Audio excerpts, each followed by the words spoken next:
and also for Justice Sikri.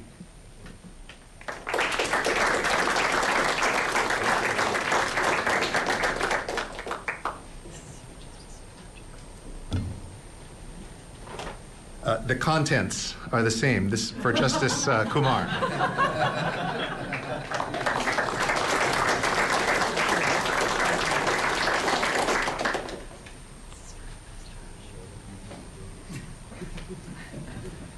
Also, Ambassador Ashok.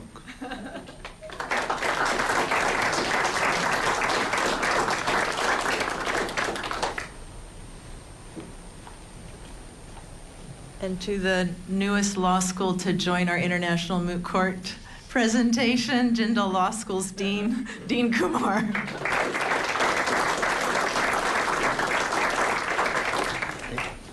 Thank you. Just 2 more minutes to talk about the law students. So I want to read very quickly the names of the law students who are helping us today, and then I want to recognize the law students from Jindal Global Law School who are here. So our volunteer list of students who will be assisting, who are assisting our visitors as well as others. Some of these students, by the way, are just admitted to the law school and haven't even started law school, but they're volunteering their time, and it's tremendous. And then we have some recent graduates as well. So Jennifer Jenkins, Claire Colgrove, Miranda Steed, Rachel James, Charlotte Mukai, Casey Shoji, Alyssa Cow, Timothy Clark, Christina Lizzie, who has been my right hand. She's running around now, but she's been absolutely amazing getting this organized. Jennifer Ike, Tim Vanderveer, Nicholas Atazura, and Stacy Gray. And let's just give them a round of applause.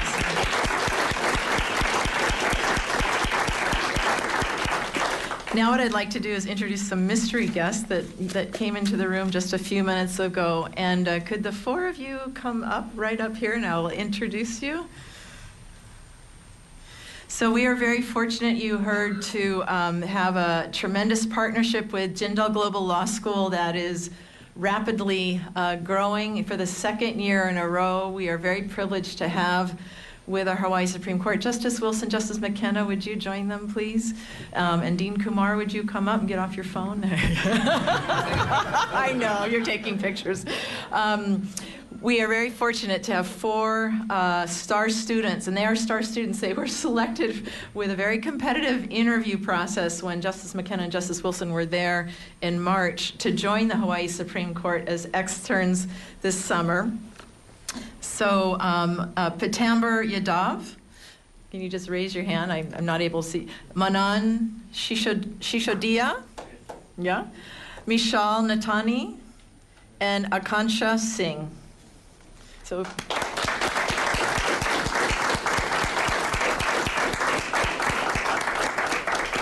And now with them up here, Justice Tukor, I forgot to give you your pen. Could our dignitaries come up? And we'll have a photo op, and then we will run out for lunch. Just a minute. So, Justice Sikri, Justice Kumar, can you come up? Another photo opportunity. Why don't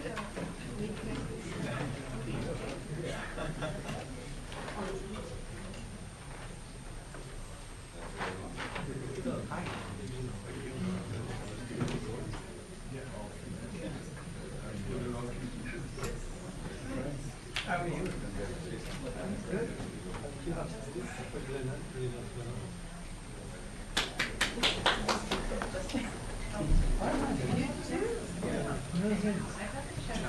Oh, shut up. I'm sorry. Okay, can we squish around the Chief Justice?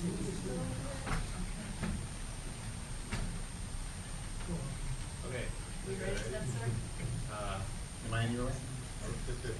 Ready? 1, 2, 3.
We do it island style. From the mountain to the ocean, from the windward to the leeward side.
Has to sign up. Well, let's see what the sign says here. It says, Israel, 65 years of slaughter and media lies.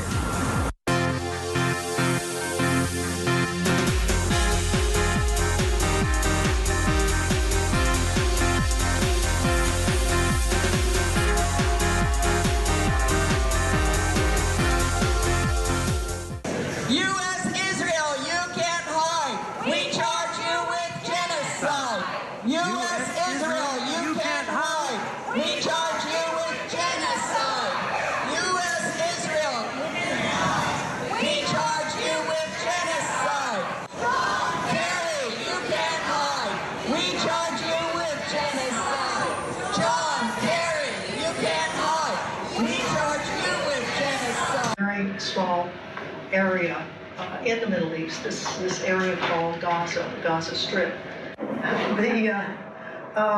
The map of Israel and Palestine that shows over here what the Palestine Mandate actually looked like, I guess before 1948, the separation by the United Nations, or the creation of the State of Israel, which gave 51% of the land to the new State of Israel, and 49% of the land was retained by the Palestinian population who had lived in the whole place, the whole time, along with some Jewish folks who had lived there forever too, but the vast majority of people that lived in this thing called Palestine Mandate were Arab, Muslim populations that then were displaced.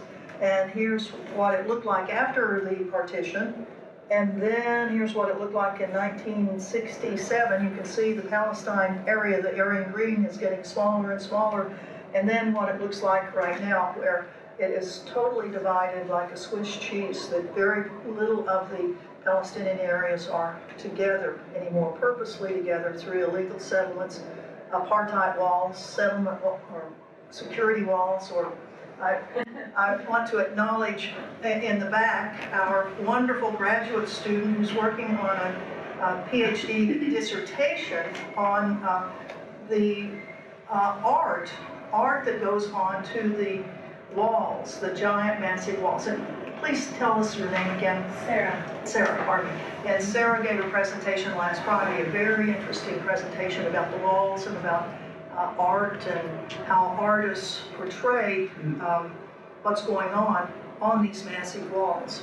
And so now you can see that the less than 20% of what the Palestinians had before, less than 50% of what was mandated in 1947 is available to Palestinian populations because of the walls that have cut it up and the illegal settlements that the Israeli government sponsors for new people coming into the state of Israel to live in these areas that are kind of like